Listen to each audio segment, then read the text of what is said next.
Scorpios, focus and precision seem to be main focal points that I want you to engage with this Sagittarius season. Keep your eye on the prize and really keep all your energy aligned, because that manifestation, that big goal, that big energy that you've been calling forward is in your crosshairs, okay? Welcome to your Sagittarius season Tarotscope.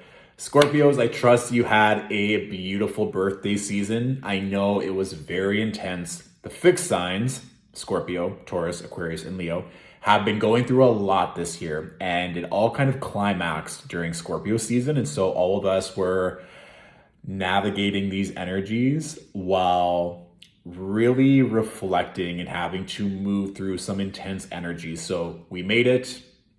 That full moon partial lunar eclipse also was not playing around. It happened right after, or it was on my birthday, and the next day I slept for 12 hours, woke up, and then went back to bed. And every single Scorpio I talked to shared similar sentiments. So if you're still recovering from that, and I mean, we're in eclipse season right now, so be kind, be gentle with yourself, because you're not alone. Now, what I will say, when I was channeling Scorpios, it was like you were so focused. Like I said, you were laser precise in an objective, in a manifestation of a goal. So that diligence, that focus, that tenacity on whatever you're focusing on right now, whether that is your health, career, money, love, stay focused on that. They always say in manifestation, there cannot be a drop of doubt. Being so sure, being so confident that that timeline, that goal is already yours. And eclipse season lends itself very nicely to opening up that portal-like energy for huge activation. And remember, the South Node is going to be moving into Scorpio at midpoint of January. So we're all going to be going through even more activations next year. With that South Node transit, it is letting go, releasing what is no longer serving us, whether we like it or not. And so that is something that even could be playing in effect right now, being so focused that we're losing sight of what's actually important. But it really did feel like when I was channeling that whatever you are being mindful of, whatever you're working towards, is coming from an aligned place.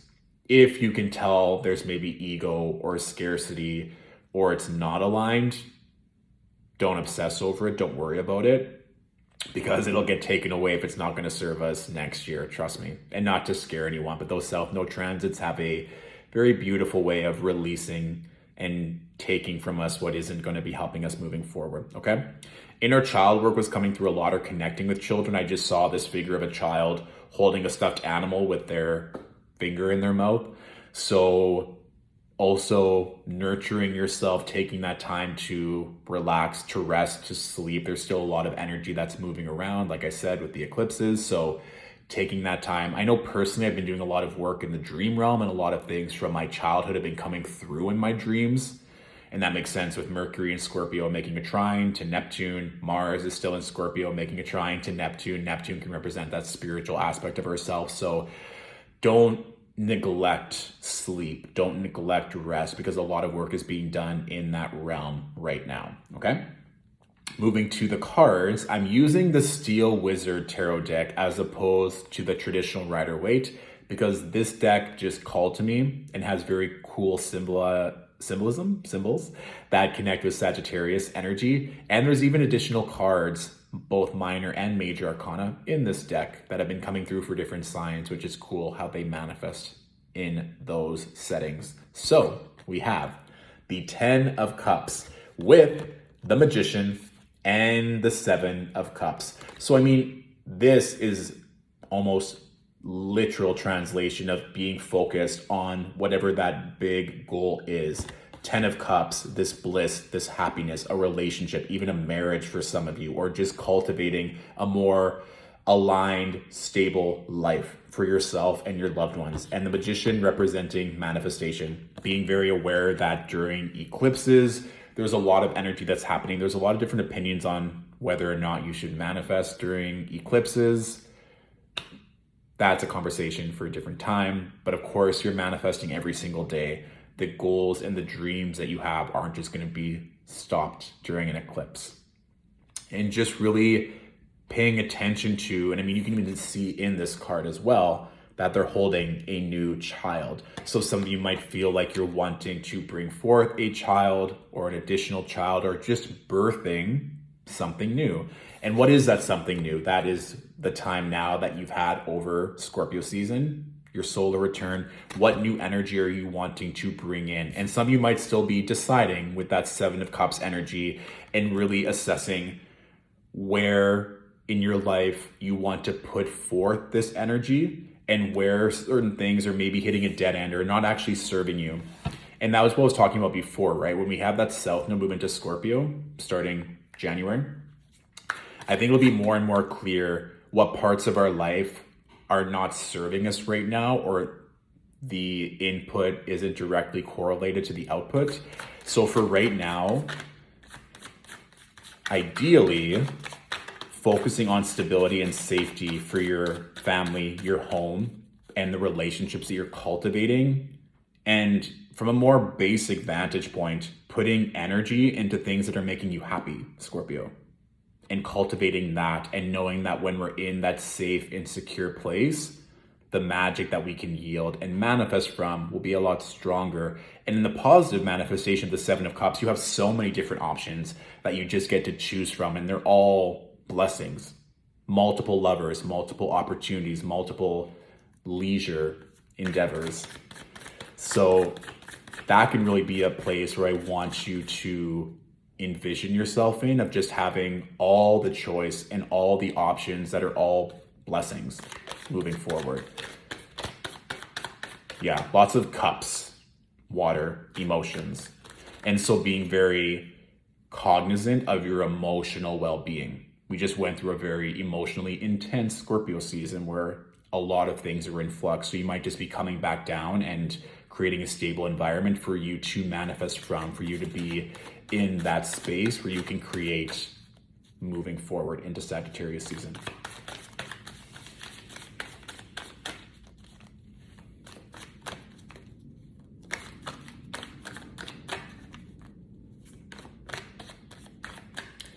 Yeah, this has come through for a couple different signs as well, but being very aware of your tongue, how you're using it to build yourself up, or steering away from gossip or speaking ill of other people. There's no time for that. I think sometimes Scorpios get pegged as this malicious or manipulative sign. We just can sometimes be very much in our feelings and be very intense with our speech at certain points. But this is an opportunity where if we can use our voice to our advantage and to bless ourselves, to bless our money, to bless others, those blessings will just continually come back to us tenfold, okay? We also now have the Four of Cups. And this is an interesting visualization because this energy too kind of reminds me of Capricorn. And again, another Cups energy, and us kind of deciding where we want to move, whether we want to stay where we are, engage in different relationships, different opportunities, that kind of option of choice with regards to, we know what our dream life looks like, where we want to be, and now there's going to be different options and choices of where we pour into ourselves and pour into others. And you can see that this maiden type energy is leaning back. She's not necessarily trapped. This kind of devil or maybe like serpent like energy is just giving a plate of different options, being like, here, do you want to try one of these potions, or do you want to have one of these offers? And she's not reaching for any of them. She's looking forward, but she's not scared or she's not afraid. She's just addressing her options.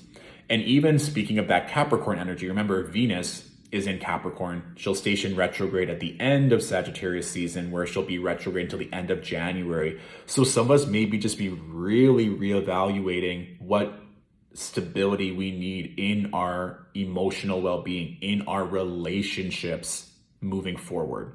And that would make sense with everything that we went through during Scorpio season. So you don't necessarily need to make any decisions right now. You may just be presented with a lot of different offers, and you just get to sit back and decide what is best for you moving forward and what you can decide later on. The next card we have is one of the bonus cards that I was speaking of in this deck. It's called the Soul Twins card. And then the Seven of Pentacles was also coming through. So I think for some of us, we're really desiring this soul community, wanting to connect with people that truly understand us. And for that to happen, we need to truly understand ourselves first. And that's what I was referring to with that inner child work and really working through some of that energy that was very prevalent during Scorpio season for the collective. But this soul twins card, you can kind of just see this extension from the higher self and that growing, and this beautiful dragon kind of emerging from the flames of the hair and just being in that contemplative state of leaning back and trusting that these intuitive downloads, trusting that all the work that we're doing is leading to this beautiful expansion. So it's almost to like the physical realm of what we have to choose from is like, we don't really need to concern ourselves with small offers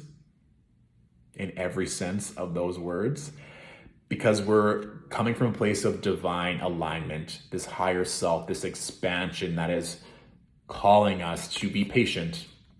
I think with everything that's going on in the world right now, some of us may feel frustrated or that our choices are being stifled, when in reality, this is just adding to our strength. This is adding to our majesty, to our power, to our magnificence right now. And if you can just trust that all the work that you're putting in is leading to this soul community, to this beautiful partner, to greater partnerships and collaborations, then you wouldn't have any fear of taking an offer out of scarcity or engaging with something because you feel like you have to. This really does seem like a prevalent theme that Scorpios are going to be going through this season of, are you trusting that all the work that you've put in, everything that you've learned, all the magic that you're summoning and manifesting is working for you? Or do you feel like you're running out of gas and you're only presented with a limited time offer and you have to act on it out of the fear that it won't come if you don't say yes now? So that's something I just want you to sit with, Scorpio, this season, especially during the eclipses. And like I said, that full moon partial lunar eclipse on the 19th of November at the end of Scorpio season was not playing around. And so if some of you are still recovering, still coming back to yourself, that's perfectly okay. Take the time that you need to do so. And this also too, with all the eclipses, take this time to really see what's the prominent themes are, where maybe you're investing and pouring in energy and it's not meant to serve you right now, or by consistently choosing that person or choosing that energy, you're taking away time and energy from your soul development, from your spiritual practice. If you don't have any time to commit to that right now, you're just working against yourself, and it feels like you're just working and working and working and not getting the fruit or the harvest that you really desire. It's almost like looking 6 months from now or looking a year from now and asking yourself, for all of my actions that I'm doing right now facilitate the growth that I desire in the future, and making sure that those are in alignment right now. Okay? Yes. It's almost like they're saying, it's like, we have this amazing life, this amazing love, this amazing luxury for you, but you have to trust us, which sometimes can be hard for Scorpios. But if you're willing to surrender, let go, and to trust, all these minor frustrations or what seem like stressors right now will almost be laughable in the future. Or even right now, you can just laugh at it and not give it any power moving forward, okay? So that is my general reading for Scorpios. If this reading resonated, please feel free to share or tag a fellow Scorpio so that they can also receive this message. If this really resonated and you want to say thank you, all tips and donations to support the content creation here at Stillwater Alchemy are greatly appreciated. You can find the link to our PayPal in our bio. Or if you want to go into these themes even further with a one-on-one reading, the availability has now been updated for the rest of the year on our website, so you can go and find all bookings there. Okay? Thank you so much for watching, Scorpios. Stay safe, be strong, be powerful during this eclipse season and Sagittarius season, and know that there are so many more blessings that are coming for you sooner than later. All right? I'll talk to you soon. Bye.